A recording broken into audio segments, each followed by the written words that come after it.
Welcome to J7 TV news. Peddapalli జిల్లా సుల్తానాబాద్ మండలం సుగ్లాంపల్లిలో మంగళవారం భార్యాభర్తల పంచాయతీ ఓ రక్తపాతంగా మారిందని పోలీసు అధికారులు మీడియాకు తెలిపారు.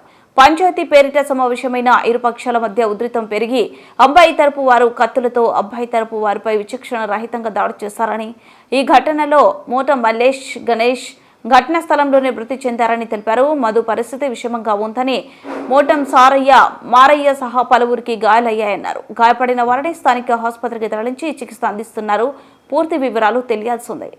ఈరోజు సుగ్లాంపల్లి విలేజ్ దగ్గర సుల్తానాబాద్ మండలం అక్కడ మోటం లక్ష్మి, భర్త పేరు మారయ్య, వీళ్ళ ఇద్దరి మధ్యలో కుటుంబ కలహాల వలన వాళ్ళు పంచాయతీ చేసుకోవడానికి బోత్ పార్టీస్, లక్ష్మి వాళ్ళ ఫ్యామిలీ అండ్ రిలేటివ్స్, అదేవిధంగా మారయ్య వాళ్ళ ఫ్యామిలీ అండ్ రిలేటివ్స్ కూడా అక్కడ సుగ్లాంపల్లి దగ్గర వాళ్ళు పంచాయతీ చేసుకునే క్రమంలో అక్కడ వాళ్ళ ఇద్దరి మధ్యలో గొడవ జరిగి, బోత్ పార్టీస్ మధ్యలో గొడవ జరిగి అక్కడ ఒకరి మీద ఒకరు అటాక్ చేసుకోవడం అనేది జరిగినట్టుగా తెలిసింది.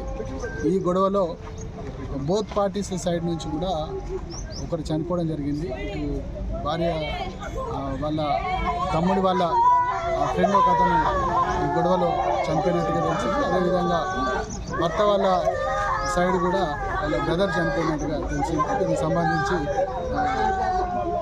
ఇన్వెస్టిగేషన్ జరుగుతుంది. ఆ డీటెయిల్స్ అన్నీ వెరిఫై చేస్తున్నాం.